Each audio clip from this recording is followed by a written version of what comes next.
आझाद हिंदचे आमरण उपोषण यशस्वी, जिल्हा प्रशासनाची अखेर जागृती. अवैध धंदे आणि आंदोलनाची जागा निश्चित सह मागण्याची पूर्तता. बुलढाणा, 26 मार्च 2025. बुलढाण्यातील जिजामाता प्रेक्षागार प्रांगणात 22 मार्चपासून सुरू असलेल्या आझाद हिंदच्या आमरण उपोषणाला 26 मार्चला यश मिळाले. जिल्हा प्रशासनाच्या असंवेदनशीलतेमुळे आंदोलनाने आक्रमक रूप धारण केले. महिला उपोषणकर्त्या पंचफुलाबाई गवई यांच्या प्रकृतीत बिघाड झाल्यानंतर आझाद हिंदच्या कार्यकर्त्यांनी संयम सोडला.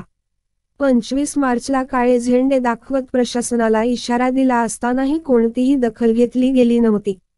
अखेर 26 मार्चला पोलीस अधीक्षकांची गाडी अडवून निषेध नोंदवला.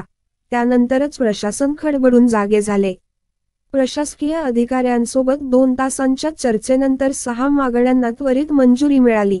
अवैध धंदे बंद करण्यासह गहाळ मुलींचा शोध, महिलांसाठी मोफत स्वच्छतागृह, रेती तस्करी आणि अनधिकृत वाहतूक थांबवण्याच्या सह एकूण 11 मागण्यांची पूर्तता करण्यात आली. आंदोलनादरम्यान कार्यकर्त्यांना धमक्या, शिवीगाळ आणि पोलिसांकडून दडपशाहीचा सामना करावा लागला. तरीही कार्यकर्त्यांनी निर्धाराने संघर्ष करत अखेर यश मिळवले. जिल्हाभरातून आझाद हिंदच्या कार्यकर्त्यांचे कौतुक केले जात आहे.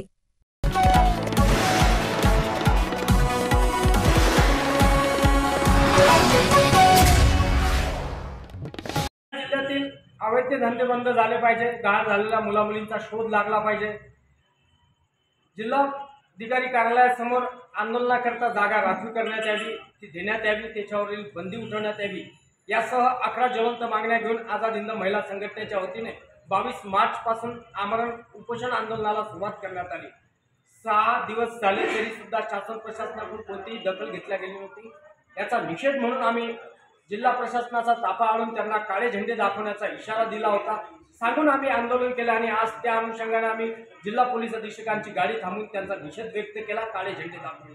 त्यामुळे कमीत कमी जिल्ह्यातील अवैध धंदे बंद झाल्याची एक आनंददायक बातमी आमच्या समोर आली. परंतु हे आंदोलन यशस्वी जरी झाले तरी पोलीस प्रशासनाकडून आणि जिल्ह्यातल्या गावगुंडाकडून आम्हाला खुनाच्या धमक्या आल्या, जीव मारण्याच्या धमक्या आल्या, आमच्यावर खोटे गुन्हे दाखल करण्याच्या धमक्या आल्या, इव्हन आम्हाला खुनाच्या गुन्ह्यात अटकवण्याची धमकी सुद्धा देण्यात आली. तरी सुद्धा आम्ही डगमगलो नाही आणि आपल्या सर्वांच्या जिल्हावासीयांच्या खंबीर पाठिंब्यामुळे खऱ्या अर्थाने हे आंदोलन यशस्वी झालं.